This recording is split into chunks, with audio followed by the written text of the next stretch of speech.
refreshed and strengthened, his voice more violet with a brightness that seemed caught from some faraway sea beach, his glass with the red and glowing vintage of the south, and leaning toward the water rats and held him, body and soul, as he talked.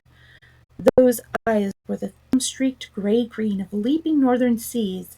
In the glass shone a hot ruby, the very heart of the south beating for him, who had courage to respond to it. The twin lights, the shifting gray and the steadfast red, mastered the one bound, fascinated, powerless. The quiet world outside there receded far away and ceased to be, and the talk, the wonderful talk flowed. Or was it speech entirely, or did it pass at times into song, chanty of the swaying and dripping anchor, sonorous hum of the shrouds, or a taster, ballad of the fisherman hauling its nets at sundown against the eye, chords of guitars, mandolin, from gondola or cache. Did it change into the cry of the first, angrily shrill as it freshened, rising to a teary whistle, a musical trickle of air from the leach of the bellying sail? All the spellbound listener seemed to hear, and with them the hungry complaint of the gulls, and the soft thunder of the breaking wave, the cry of the protest.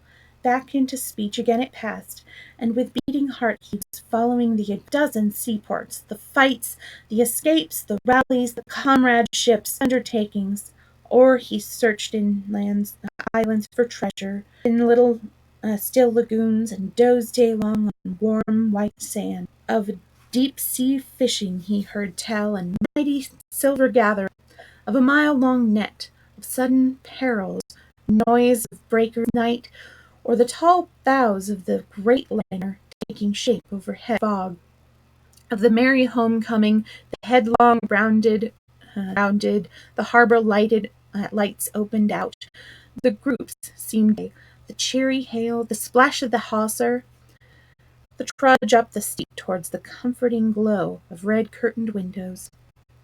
Lastly, in his waking dream, it seemed to him that the adventurer had risen to his feet, still holding him fast with his sea-gray eyes. And now, he sang, I take to the road again, holding on southeastwards for many a long and dusty day, till at last I reach the little grey so well that clings along one steep side of the harbour. Dark doorways, you look down flights of stone steps, overhung tufts of valerian, and ending in a patch sparkling, the little boats that lie tethered to the rings and the stanchions of the old sea wall, really painted as though I clambered in and out of it in my own childhood. The salmon leap on the flood tide, schools of mackerel and play past quaysides and foreshores, and by the windows the great vessels glide and day up to their moorings or forth to the open sea. There ships of all seafaring nations arrive, and there, at its destined hour, it will let go in its anchor. I shall take my time. I shall tarry and bide till at last the right one lies waiting for me, worked out into midstream, loading low, her bowsprit pointed down harbour.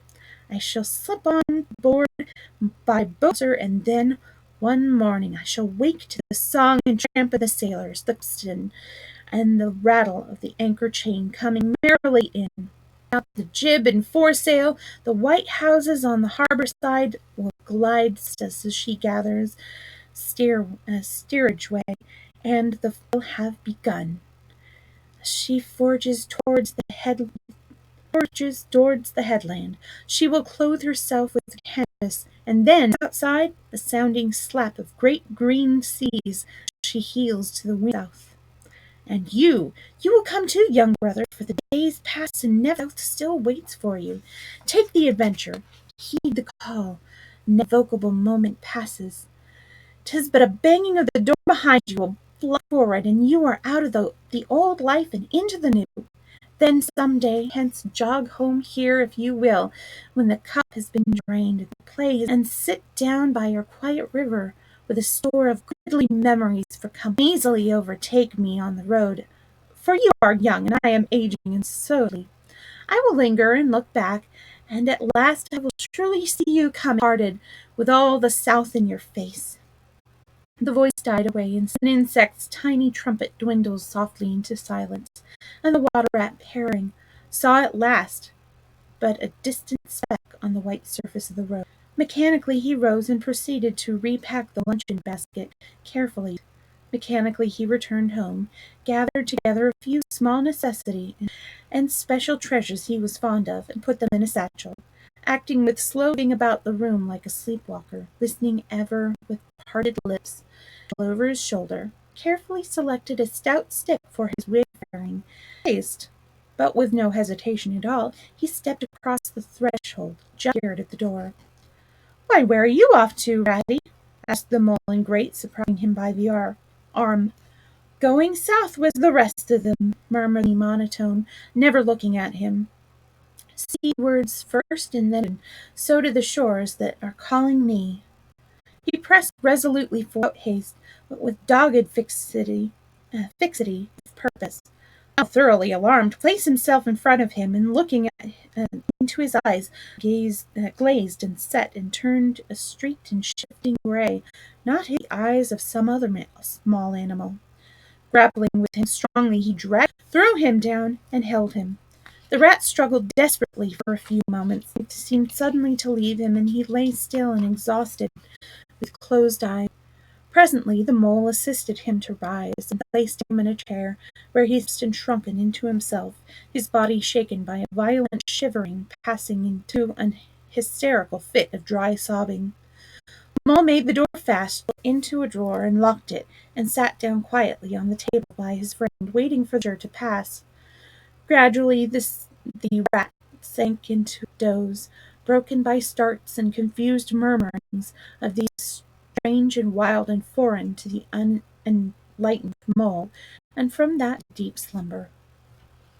Very anxious in mind, the mole left him for a time with household matters, and it was getting dark when he returned to the part where he had left him, wide awake indeed, but listless, silent, and dejected. One hasty glance at his eyes found them to his great gratification clear and as before, and then sat down and tried to cheer him up and help him to relate what had happened.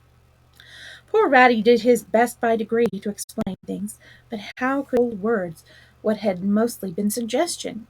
How recall for an haunting sea voices that had sung to him? How reproduce in hand the magic of the seafarer's 100 reminiscences?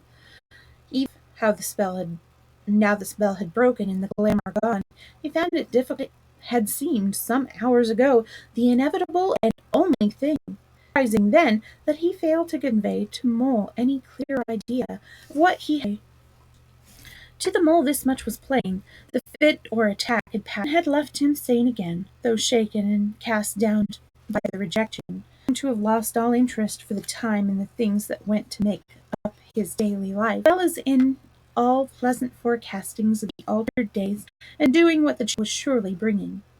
Casually then, and with seeming indifference, he turned his talk to the harvest that was being gathered in, the towering straining teams, the growing ricks, and the large moon rising over, dotted with sheaves.